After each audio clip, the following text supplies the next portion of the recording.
abutin siguro ng mga 4,000 mga ganun, pero wala pa naman ako masyadong na nakakuha ng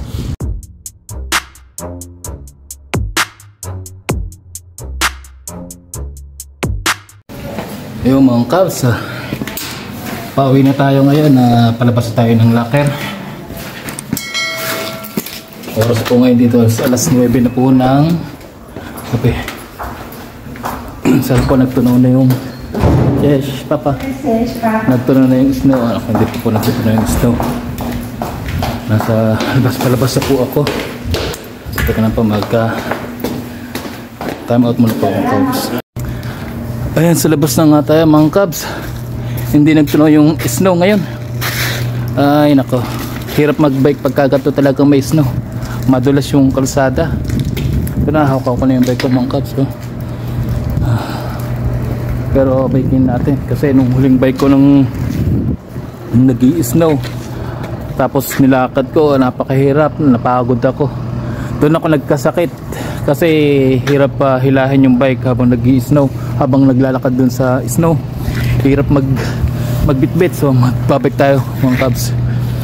Mag-drive muna tayo mga cabs, saglit lang bago tayo mag-video ulit. Ayan mga cabs, at nagbabike na nga tayo. O nga pala mga cabs, dumating na naman po yung tax refund dito po sa Poland. Kapipirmahin na po ulit kami ng aming agency para sa tax refund na ibabalik. Sisimulan pa lang hungay niya mga cabs ngayong February. Mula ngayong February aayusin po yan hanggang May po ma-receive o April po ma-receive yung mismong tax refund. Matagal po siya ng mga 30 days or 45 days, 40 days bago ma-receive.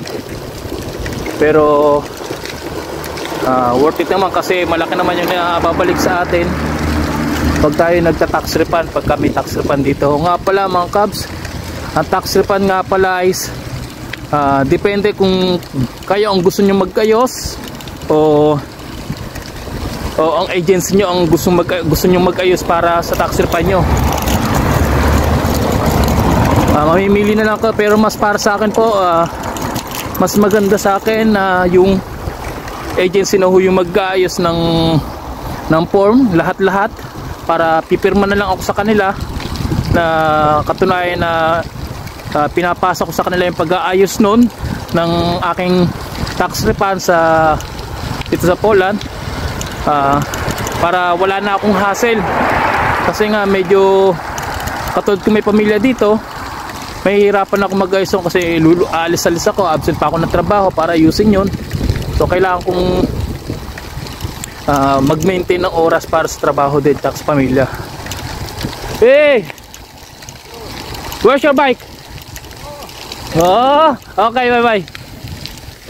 Yun po yung isa kong kasamahan na kapartner ko po sa trabaho. Naglalakad, wala ko yung bike niya. Siguro nasira ho. Mabalik tayo sa usapan mga cabs, yung tax refund po. Mas maganda po na para sa akin nga lang po, mas maganda nga po yung agency ni mag-ayos para wala nga pong hassle. Lalo nung katulad ko na may pamilya po dito, para hindi na nga po maabala pa. Kasi minsan abala po talaga pagka yung papunta-punta kayo sa opisina ng gobyerno. Kung kayo naman po ang mag-aayos, pinili nyo, makukuha nyo ng tama yung presyo na ibibigay sa inyo o ibabalik sa inyo ng gobyerno dito. Hindi walang bawas. Kasi po pag sa agency po kayo, humingi po kayo ng tulong sa agency, sila po yung mag-aayos. Babawasan po na agency yung tax refund na may babalik sa inyo ng gobyerno. Babawasan po yun ng agency. Depende po sa agency kung magkano po yung babawas nila. May 50 ho, may 100, at meron naman pong 200. Sa akin naman po 100 yung kinakaltas. 100 yung kinakaltas ng agency kada pahingi ko ng tulong sa kanila para sila na mag-ayos. Kasi nga sila rin mag-ayos, sila rin pumupunta doon sa opisina ng gobyerno, sa tax office, So kailangan nga nilang magbawas. 100 lang yung binabawas sa akin. Pero kung kayo naman po mag-aayos noon ng sarili nyo, mas maganda na po kasi wala nga pong ikakaltasan nyo. Buo nyo makukuha yung refund nyo, refundable na tax nyo. Pero absent po kayo sa trabaho para mag-ayos nun. Kasi mapupuntahan nyo lang po yung tax office tuwing weekdays lang, tuwing Lunes hanggang Biyernes lang. Sarado po sila ng Sabado at Linggo. Pero lang po kung ang day off nyo ay tatapat din ng weekdays, katulad ko pong ang day off ko po Sunday lang, talagang wala pong pasok. Kaya mapipilitan akong mas gustuin ko talagang ang mag-ayos ng tax refund ko is yung agency para hindi na ako mabasa sa trabaho. Kasino lang naman yung 200, sabihin natin malaking bagay na rin yung 200, pero hindi ka na maaabala ng tuluyan, di ba? Ganun ako nag-advance na pag-iisip na ako para hindi naman maabala. Kung kayo naman yung mag-ayos ng inyong tax refund, pupuntahan nyo lang pong tax office kung nasan mismo kayong lugar, kung saan mismong lugar ko yung naka-stay, nakatigil, nakatira, kung ano mismo yung nakakasakop sa lugar nyo. For example po, itong Woods po, ang nakakasakop po dito na tax office is matatagpuan sa Mihopa. Doon po, nandun pong so babiyahe pa po kami, babiyahe po ako ng mga 17 minutes sa kotse bago makarating doon. Sa tram naman po is naabuti ng 45 minutes. So malaking bagay na rin po yung paghihingi ko ng tulong sa agency para hindi na ako mabala magpunta doon ng minuto kasi mamasahe pa ako, mapagod pa rin. Kaya mas maigan na yung agency yung nag-aayos sa akin. Kayo, pag kayo na nag-ayos, puntahan nyo na nga lang kung saan mismo yung pinakamalapit na na tax office na mapupuntahan nyo o yung nakakasakop mismo sa lugar nyo para ayusin nyo. And nga pala mga kabs, pakiusap lang kasi meron tayong mga, hindi ko naman lalahat ang ating mga kababayan. Meron tayong mga kababayan na nanamantala dito sa tax refund na to ng ulan. Kasi nga po mga kabs, yung iba binata pero nagpapasa sila ng birth certificate ng kanilang anak,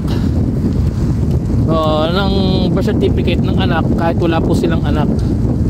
Kasi nga po dito pagka yung magta-tax refund kayo, pag single ka, makukuha nyo lang nga lang po is nasa 1,200 lang po.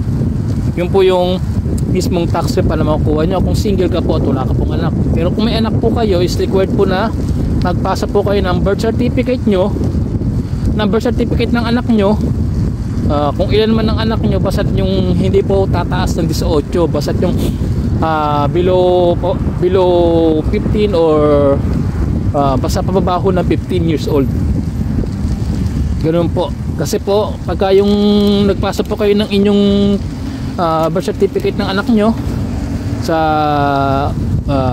tax office, lalaki po yung makukuha nyo. Kasi example po, pagka 1,200 nga po pag single kayo, so pagka yung may anak kayong isa, mas madodoble yun. Mabibigyan yung anak nyo rin kasi mas pinapriority nila dito, mas pinapriority nila o mas binibigyan nila ng pansin yung pagbibigay ng attention sa mga bata.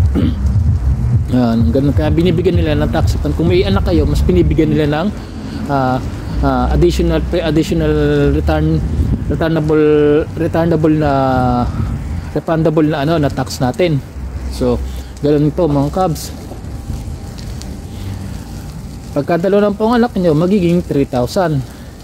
Pero ang po, kung mas maganda nga po mga kabs, kung anak nyo ay nasa 3,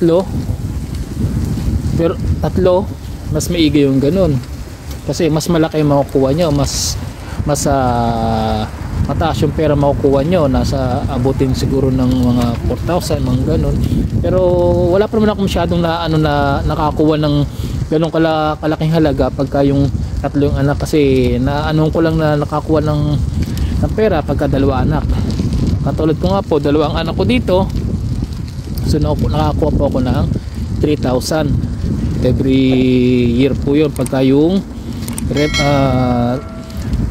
tax refundable na po, tax refund. Yun po yung nakuha ko. Kaya paalala lang po mga kabs sa ating mga kababayan dyan na gumagawa ng ganun, please lang po mga kabs, huwag nyo lang pong gawin yon, kasi ang government po ng Poland is mayroon pong way o may paraan po sila para malaman kung authentic po ba yung pinasa nyong birth certificate o hindi. Kaya kung gagawin nyo po yun, mas mahirapan kayo, magkakaroon po kayo ng problema. Kaya maganda po, ingat-ingat po tayo sa mga gano'n. Huwag na po natin gawin yun kasi delikado po sa atin yun. Ikakapahamak lang rin natin. Kaya huwag natin gawin. Mas maganda yung maging totoo tayo sa ating sarili, diba? Para wala tayong inaapakan tao o inaapakan na ang gobyerno dito sa Poland. Ayan, nasa elevator na nga tayo mga kaps. So, tinago ko na rin yung bike ko doon sa basement kasi doon lang yung pwede itago. So kanina nga mga kaps, pakiusap ko sa ating mga kababayan na gumagawa ng ganoon, sana po please lang huwag natin gawin kasi may paraan po ang Poland government para makita kung legit o authentic yung birth certificate na pasa natin kasi mayayari po tayo. So ganoon na naman kaps. Hanggang dito lang yung ating video. So susunod na ulang ulit natin na content. So ingat kayo and God bless.